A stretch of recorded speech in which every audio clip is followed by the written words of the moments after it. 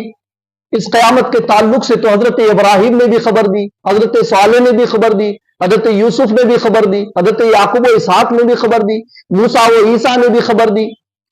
جتنے پیغمبر دنیا میں تشریف لائے، حضرت آدم سے لے کر حضرت عیسیٰ روح اللہ تک، سبوں نے آ کر کے قیامت قائم ہونے کی خبر دی۔ اتنے سارے انبیاء کرام نے قیامت قائم ہونے کی خبر دی، اور آج جب آپ قیامت قائم ہونے کی خبر دے رہے ہیں تو ان کو تعجب ہو رہا ہے۔ یہ پہلی خبر تھوڑو ہے، اس سے پہلے بھی انبیاء کرام نے یہ خبر پہنچائی ہے۔ کلا سیعلمون، ہرگز نہیں، ان قریب یہ جان لیں گے، ثم کلا سیعلمون، پھر ہرگز نہیں، ان قریب یہ جان لیں گے۔ یہ کفار و مشرکین کو ڈانٹتے ہوئے اللہ تبارک و تعالیٰ نے فرمایا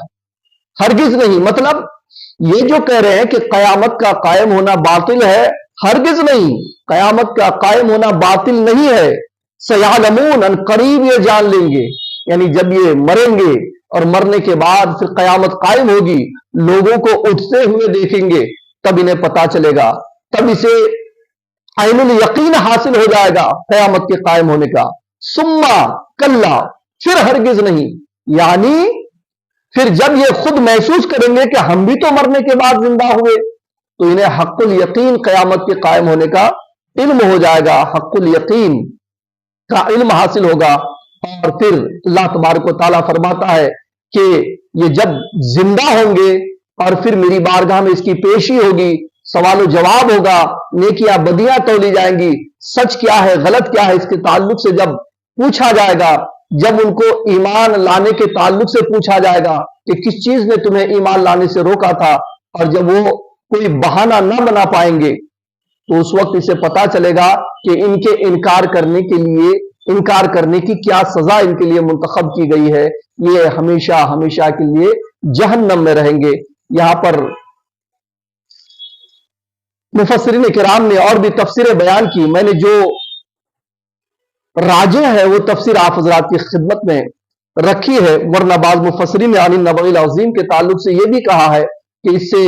عظیم خبر کے تعلق سے یہ بھی کہا ہے کہ اس سے قرآن مراد ہے، کہ قرآن کے بارے میں وہ لوگ سوال کرتے تھے کہ یہ ایک کہانت ہے، کوئی کہہ رہا تھا کہ یہ جو ہے پچھلی امتوں کی کہانیاں ہیں، افسانے ہیں، کچھ کفار یہ کہہ رہے تھے یہ تو شعر و شاعری ہے، کچھ کفار یہ کہہ رہے تھے یہ اللہ کا کلام نہیں، یہ تو انہی کا کلام ہے، کچھ کفار یہ کہہ رہے تھے کہ یہ آسمانی کتاب نہیں ہے۔ اس طریقے کی مختلف باتیں ہیں۔ ایک تفسیر یہ ہے کہ بعض مفسرین یہ کہتے ہیں کہ عن النبأ العظیم سے مراد سرکار دو عالم صلی اللہ علیہ وسلم کی نبوت کی خبر ہے، جب سرکار نے اپنی نبوت کا اعلان کیا اس کے تعلق سے فرمایا کہ کس تعلق سے، کس چیز کے بارے میں یہ لوگ ایک دوسرے سے سوال کر رہے ہیں، عن النبأ العظیم یعنی آپ کی نبوت کی خبر کے تعلق سے۔ اور تیسری تفسیر وہ ہے جو میں نے آپ کے سامنے رکھی کہ اس سے مراد قیامت کی خبر ہے، کہ سرکار دو عالم صلی اللہ علیہ وسلم نے قیامت قائم ہونے کی خبر دی، اور اس پر ان لوگوں نے ایک دوسرے سے سوال کرنا شروع کیا کہ بھلا ایک آدمی مرنے کے بعد کیسے اٹھ سکتا ہے، ایک آدمی مر جانے کے بعد اسے کیسے زندگی مل سکتی ہے، جن کی ہڈیاں گل سڑ کر ختم ہو گئی، جسم ختم ہو گیا، مٹی نے اسے کھا کر کے ختم کر دیا، پھر وہ انسان کیسے زندہ ہو سکتا ہے؟ حالانکہ یہ لوگ اگر اپنی اول پیدائش پر نظر کریں کہ جب ہم کچھ بھی نہیں تھے، ہمارا وجود ہی نہیں تھا، اللہ تبارک و تعالیٰ نے چند قطرے پانی سے ہماری صورت تیار فرمائی، آنکھیں بنائی، ناک بنایا، کان بنائے، زبان بنائی، تھوڑی بنائی، ہونٹ بنائے، سر بنایا، پیر بنایا، ہاتھ بنایا، جب ہم کچھ بھی نہیں تھے، کچھ نہ ہونے کے باوجود اللہ نے ہم کو وجود بخشا، تو جب ہمارا وجود ہوا اور اس وجود کو مٹی کھا لے گی تو کھا لینے کے بعد پھر اس کو دوبارہ پیدا کرنا تو پہلا پیدا کرنے سے زیادہ آسان ہے۔ مگر کفار مشرکین کی ہٹ درمی اور کفار مشرکین کے کفر پر اڑے رہنے کی جو سوچ تھی، سرکار دو عالم صلی اللہ علیہ وسلم نے اپنی تبلیغ، اپنے اخلاق حسنہ سے دھیرے دھیرے اسے ایمان میں تبدیل کرنے کی کوشش فرمائی اور بہت سارے کفار و مشرکین سرکار کی تبلیغ سے دامن اسلام میں داخل بھی ہوئے۔ آج کے لیے اتنی ہی، انشاءاللہ پھر ہم کل اسی وقت ملیں گے۔ السلام علیکم ورحمۃ اللہ وبرکاتہ۔